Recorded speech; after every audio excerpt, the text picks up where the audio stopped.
Jimmy Cliff was a pioneering Jamaican singer, songwriter, multi-instrumentalist, and actor whose work helped globalize reggae music. He rose to fame with hits like You Can Get It If You Really Want, Many Rivers to Cross, and I Can See Clearly Now, and starred as Ivan in the landmark film The Harder They Come, whose soundtrack brought reggae to the world. Over his 60-year career, he won a Grammy, was inducted into the Rock and Roll Hall of Fame 2010, and in 2003 received Jamaica's highest civilian honor, the Order of Merit. At the time of his death, he was the only living reggae musician to hold the Order of Merit.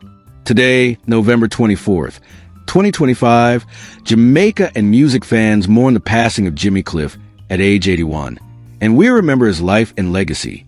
Early life and family.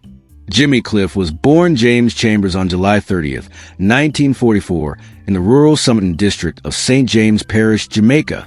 He was one of 9 children born to a poor family. His father was a tailor and farm laborer, and his mother worked in domestic service. His mother left the family soon after he was born, and young James and his older brother Victor were raised by their father. The family's maroon heritage ran deep. They were descended from escaped slaves in Jamaica's interior, and music filled their home even without radio or TV. Cliff began writing songs at an early age, performing at church and local gatherings by age 6. At 13, he quit formal school to pursue music. His father then brought him to Kingston around 1958 to 1960 to continue his education and find work. In Kingston, he attended a technical school and began to immerse himself in Jamaica's vibrant music scene.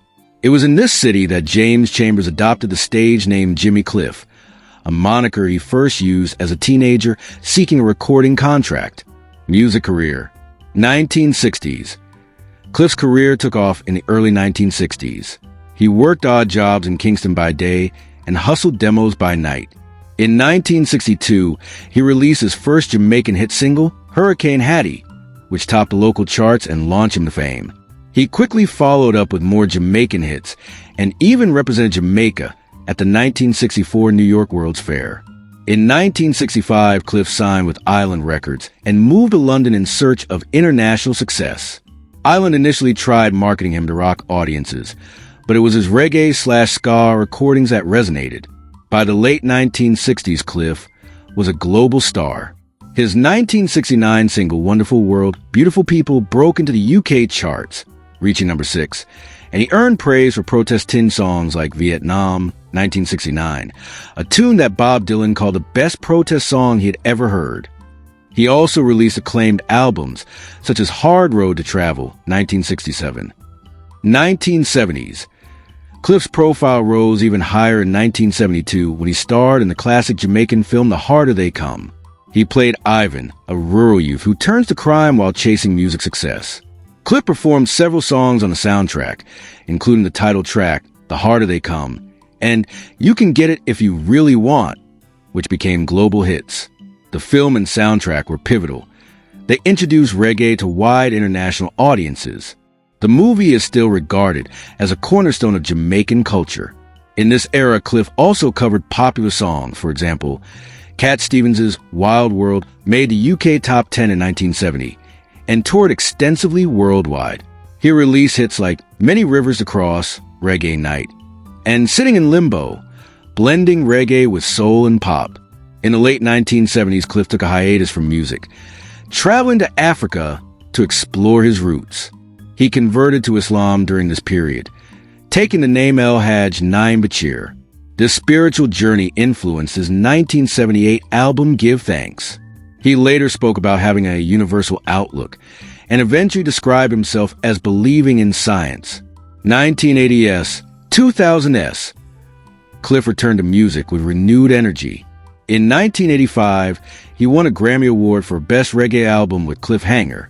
He appeared on Saturday Night Live, 1976, and in the Hollywood Comedy Club Paradise, 1986, alongside Robin Williams. His song, Trapped, was championed by Bruce Springsteen and featured on the charity album We Are the World. Over the decades, Cliff continued to record and tour. His 2012 album Rebirth won critical acclaim. In 2010, he became one of only 2 Jamaican artists inducted into the Rock and Roll Hall of Fame. The other Jamaican inductee being Bob Marley. Throughout his career, Cliff received numerous honors. In 1988, he was awarded the Order of Jamaica, and in 2003, Jamaica's Order of Merit, the nation's highest honor for contributions to the arts and sciences. Prime Minister Andrew Holness called him a true cultural giant whose music carried Jamaica's heart to the world. By blending reggae with soul and rock, Cliff had not only a powerful voice but also an uplifting message of hope, unity, and resilience. Personal life and beliefs. Jimmy Cliff was known as a family man and a thoughtful, spiritual individual. He was married to Latifah Chambers, a Moroccan French-Jamaican writer, with whom he had 2 children, daughter Lilty and son Aiken. He was also father to an older daughter, actress/singer Nabia B, from a previous relationship. In interviews, Cliff often said his family was his top priority, even above his music career. Cliff's religious and spiritual journey was eclectic.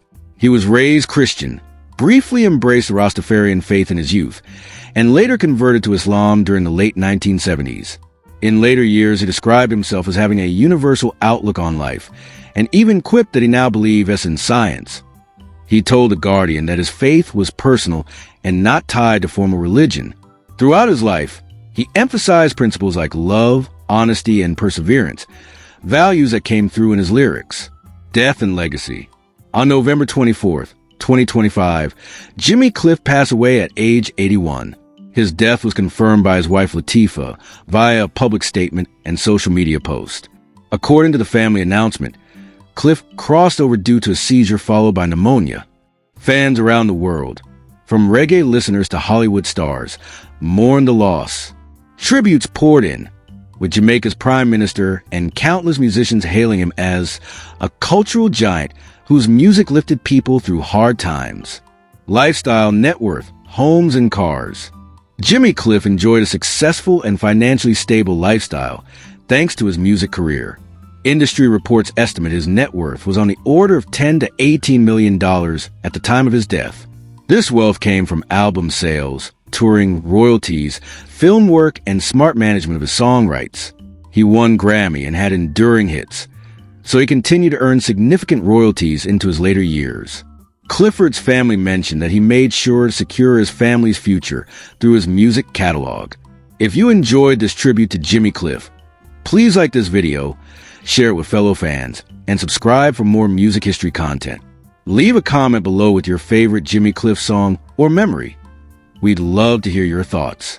Let's keep celebrating the music of this reggae legend together.